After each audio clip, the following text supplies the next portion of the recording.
So dear student, apart from this 14 problem, I just want to go over some regularly asked problems.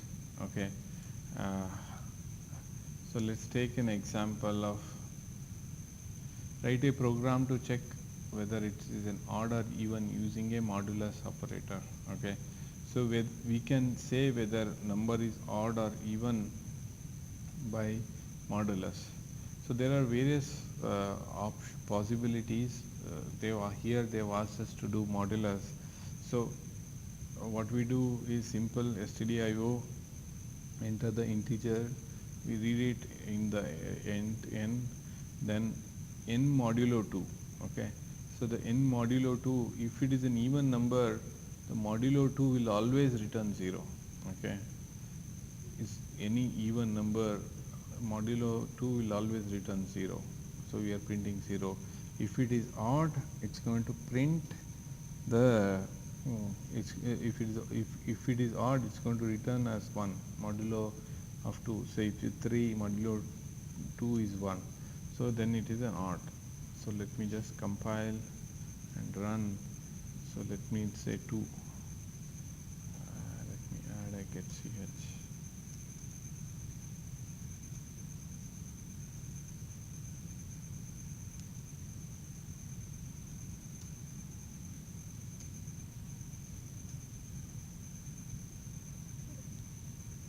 3, it's an odd. Again run 21, it's an odd, right? So there are various other ways. Other option is the common done in industries. Instead of 2, you can say and with 1. Okay. If any odd number, the last bit will always be 1. Okay. If you do hexadecimal in any other format, you know its last bit will always be 1. Okay. If this bit is 0, then it is even, or else it is odd. So let me say 22. Sorry, it is not saved.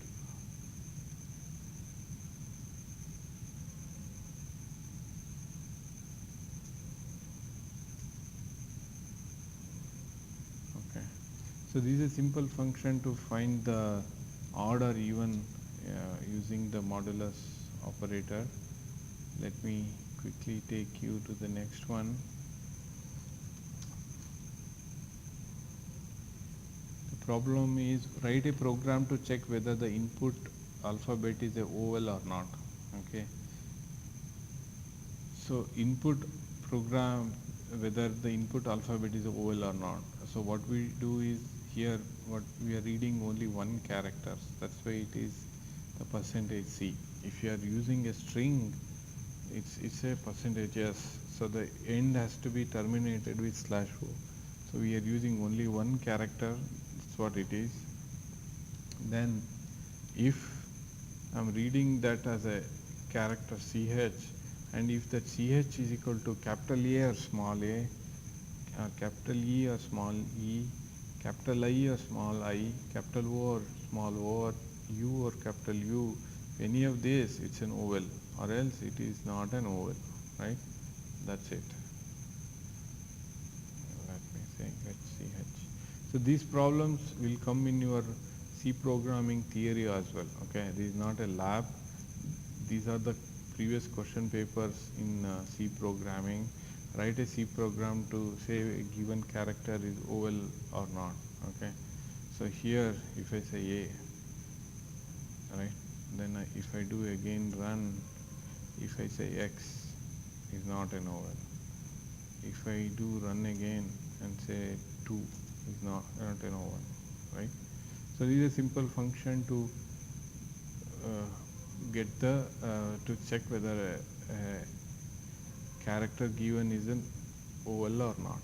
Okay, so let me open the next one.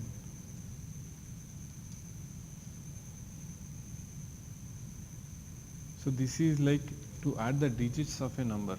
Say for example, all bike you have bike or anybody in RTO, you know, if it is sum of number is 9, it's sells good, because the resale value is supposed to be bigger, better, if it is number adds up to 9. Okay, so given any number, this is simple to print the sum of it. So you enter an integer. So we are reading an integer into the n and making sum is equal to 0, while n is not equal to 0. That means then n has to be greater. What we are doing is, every time we are taking a reminder. So n modulo 10 will give the reminder. If it is 18, it will give 8 here, and sum is equal to sum plus reminder. Then again we are dividing 18 say by 10, so it 8 goes off and it becomes 1, because already the reminder is n is divided, right? Every time we are reminder is this thing. So we first take 10, then 1, then like each of the number we take, and take the remainder of it, we sum it up and print. Okay, so let me say get ch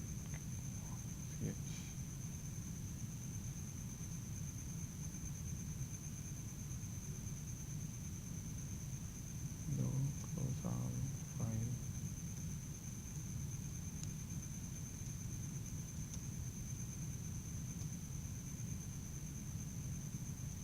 compile, run, enter the integer.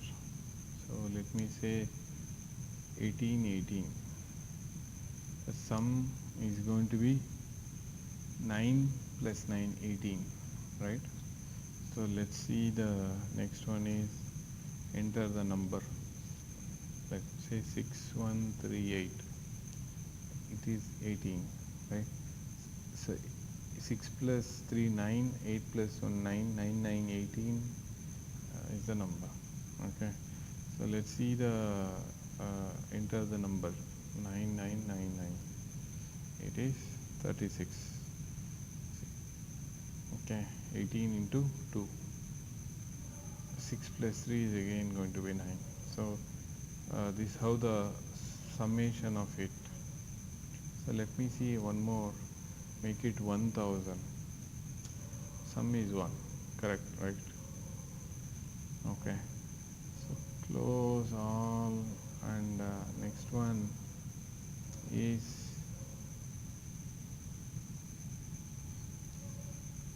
write a program to find the factorial of a number. We have already covered it, part of one of the problem, find the factorial. But I am just repeating here, the factorial of n is I have done it here. It's always loop has, it's better be I. Okay, it's always I and j are like by default for loops. So here what we are doing is factorial of n is, we multiply that number n into n minus 1, n minus 2, n minus 3 till the goes to 1. Okay, factorial of 5 is 5 into 4 into 3 into 2 into 1. Okay, so that's what it is doing. So from 1 it is taking less than or equal to n I plus plus, and it's multiplying. The factor starts with 1. It should not be 0, because 0 into any number is going to be the 0, right? So we are multiplying the number and saving it here. Okay,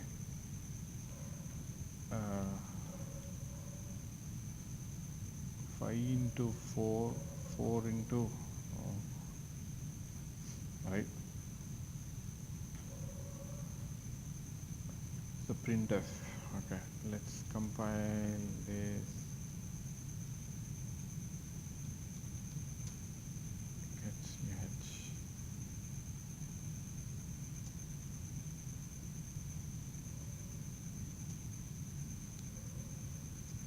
These are something to clean the file run. Okay, factorial of 5 is 120. Same factorial, now make it 2. 2 is going to 2. Factorial of 3 is 6, right? So basically that's what it is, simple one for loop where initialize fact is equal to 1. From 1 till n you multiply, take the older value, again use it here. That is your 5 into 4 into 3 into 2 into 1. Okay, Windows close, file open.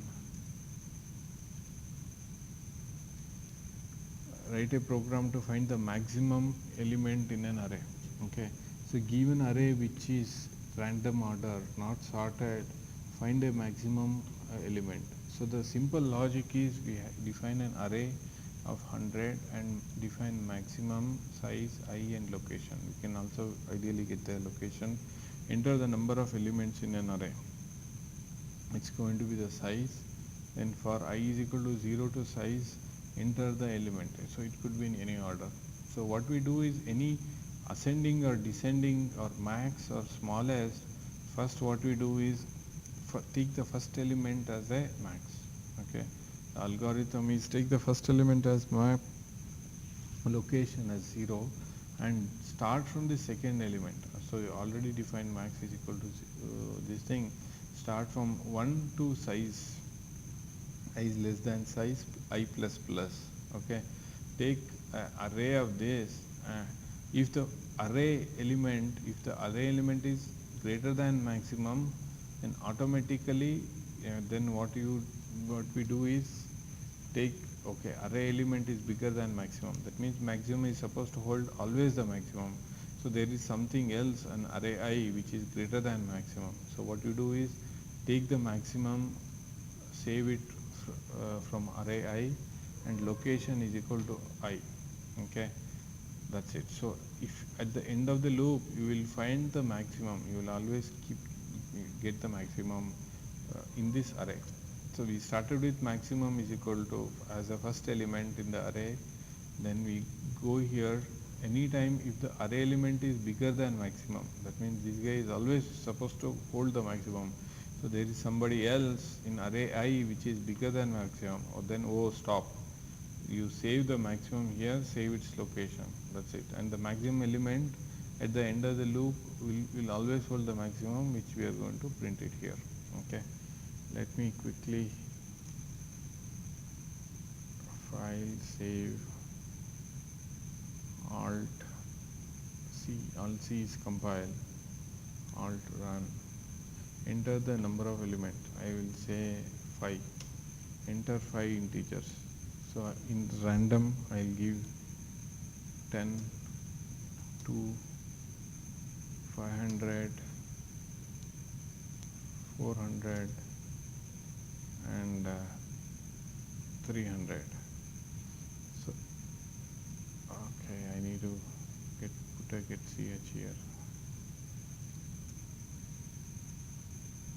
You don't need to do it if you are using Ubuntu. CLR SCR will clear the screen. So the same file element, I said 10, 50, 500, 400, 3. So the maximum value is 500, its location is 2, 0, 1, 2, right? The maximum value is 500. Let me try different number. Say let me give already a sorted number. 1 1 2 2 3 3 4 4 5 5 6 6 7 7 8 8 9 9 101 111 222. So the maximum number is so it's basically it is checking in the for loop. It comes to the end and prints the maximum, right? This for loop initializes the first element as maximum, and next is then it will print the go check from the first element. So what if I run 3 element, first element itself is maximum, second element is thing, then again it doesn't care. So it initializes first element in maximum, and none of the element it found is greater than maximum. So it just went ahead and saved printed max as the element 0 with 1000 as the value. Okay, so this is the problem, simple problem for the maximum. Here also you can find the minimum. Okay, so the same as this is the here the minimum, I will say max is replaced by minimum. What you do is, if any element is, so this is max, min is always supposed to get the first element, the smallest element. So we don't know what is the smallest, that's why we have saved with the first entry as a min to go ahead. So if the array element is going to be the smaller than the min, then we say, oh shit, stop it here, let me get the new min. Okay, so the min is the first element. In previously here it was great, then here to find the minimum I just need to make it smaller. If first element, an array element is smaller than min, we would say stop now, let me copy the new minimum. Okay, let me copy the new minimum, and what should say is min value, okay, present in the array is location and minimum, right? So let me compile, no error, let me put it in 5 and give some random numbers.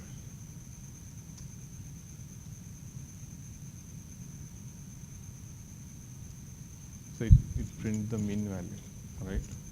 So all the thing you have to do is, instead of just one condition, I just changed it max to min, it's only a name.